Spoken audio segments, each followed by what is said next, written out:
Halo, selamat pagi. Salam sejahtera buat kita semua. Hari ini kita belajar lagi tema 3 untuk kelas 4. Tema 3 ini kita akan belajar tentang peduli terhadap makhluk hidup. Makhluk itu ada beragam, yaitu tumbuhan, hewan, dan juga manusia. Nah, pada pembelajaran ini, kalian akan mulai belajar tentang keanekaragaman hewan dan tumbuhan di sekitar dan mengkaji hubungan yang terjadi antara makhluk hidup.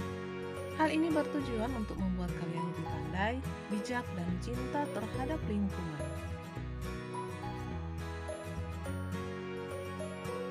Tema 3 ini ada 3 subtema, yaitu yang subtema pertama, hewan dan tumbuhan di lingkungan rumahku. Subtema 2, keberagaman makhluk hidup di lingkunganku. Dan subtema yang ketiga yaitu ayo cintai lingkungan dan aku cinta membaca. Kita mulai dengan subtema 1 untuk hari ini dengan judul hewan dan tumbuhan di lingkungan rumahku. Tujuan pembelajaran hari ini ada 2, yaitu yang pertama dengan mengamati gambar, siswa mampu menjawab pertanyaan lalu membuat pertanyaan tertulis dengan menggunakan kosakata baku dan kalimat efektif untuk persiapan wawancara. Yang kedua, dengan mengamati gambar, siswa mampu mengidentifikasi dan menyajikan karakteristik dataran tinggi, dataran rendah, dan pantai, serta pemanfaatan sumber daya alamnya untuk kesejahteraan masyarakat. Hari ini kalian akan membuat kalimat pertanyaan untuk wawancara. Apa itu wawancara? Wawancara atau dalam bahasa Inggris interview merupakan percakapan antara 2 orang atau lebih dan berlangsung antara narasumber dan pewawancara. Tujuannya adalah untuk mendapatkan informasi yang tepat dari narasumber yang terpercaya.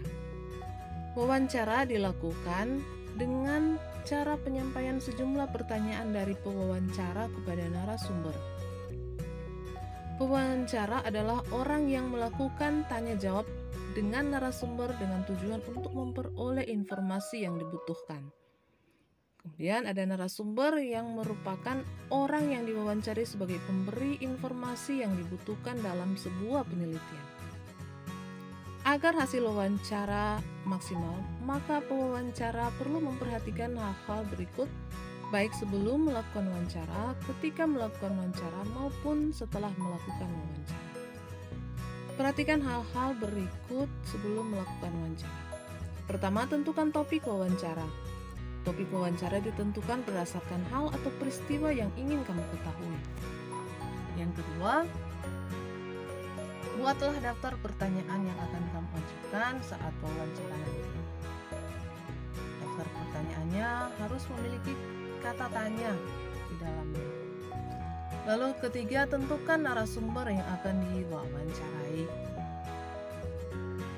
Selanjutnya, saat sedang melakukan wawancara pertama, mulailah pembicaraan dengan sapaan yang ramah dan perkenalkan diri.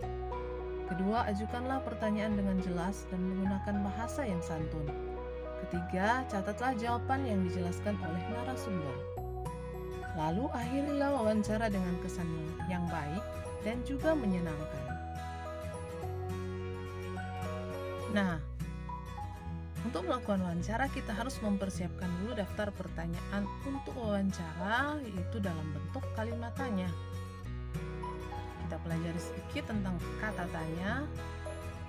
Untuk membuat kalimat tanya, kata tanya terdiri dari berbagai macam. Contohnya, kata tanya apa digunakan untuk menanyakan benda, sesuatu hal, binatang, dan sebagainya. Contoh, apa yang kau lakukan? Lalu siapa? Digunakan untuk menanyakan orang. Contoh, siapa nama adikmu? Lalu kapan? Digunakan untuk menanyakan waktu. Contoh, kapan acara itu dimulai? Berapa? Digunakan untuk menanyakan jumlah. Contoh, berapa banyak anakmu? Di mana? Digunakan untuk menanyakan tempat. Contoh, di mana rumah kakekmu? Bagaimana? Digunakan untuk menanyakan keadaan atau cara. Contoh, bagaimana kabar pamanmu? Lalu ada mengapa, digunakan untuk menanyakan alasan. Contoh, mengapa kamu tidak masuk sekolah kemarin? Jangan lupa tanda tanya untuk setiap akhir kalimat. Nah, ciri-ciri pertanyaan yang baik untuk wawancara. Yang Pertama, pertanyaan sesuai dengan topik yang dibicarakan. Kedua, menggunakan bahasa yang baik dan benar. Ketiga, tidak memberikan pertanyaan di luar topik atau bidang narasumber. Keempat, kalimat pertanyaan tidak rancu atau tidak jelas. Kelima, tidak mengandung kalimat yang menyinggung salah satu pihak. Dan dalam menyampaikan pertanyaan hendaknya tidak terlalu cepat atau tidak terlalu lambat dalam hal intonasi.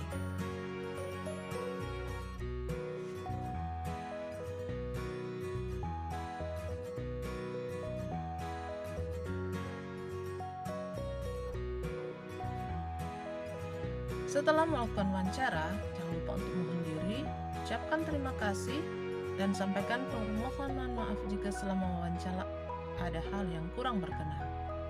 Nah, itu tadi tentang wawancara. Kemudian kita masuk tentang kondisi geografis Indonesia.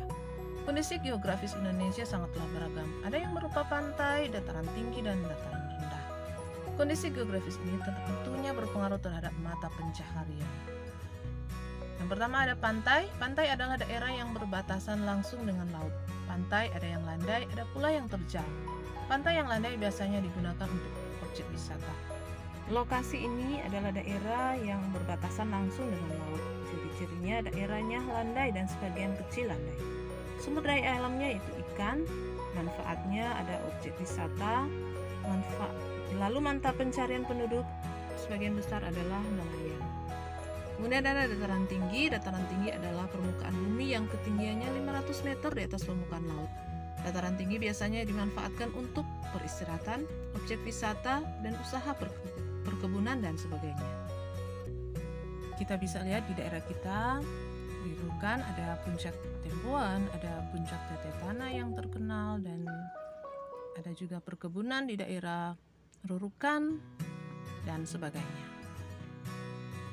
Selanjutnya dataran rendah. Dataran rendah adalah permukaan bumi yang datar dengan ketinggian kurang dari 200 meter dari atas permukaan laut. Pada umumnya, dataran rendah berada di sekitar pesisir pantai.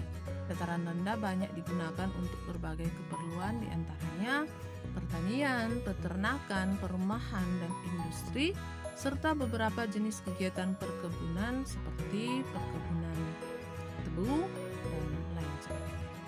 Terima kasih untuk tugas ada di WA. Selamat belajar.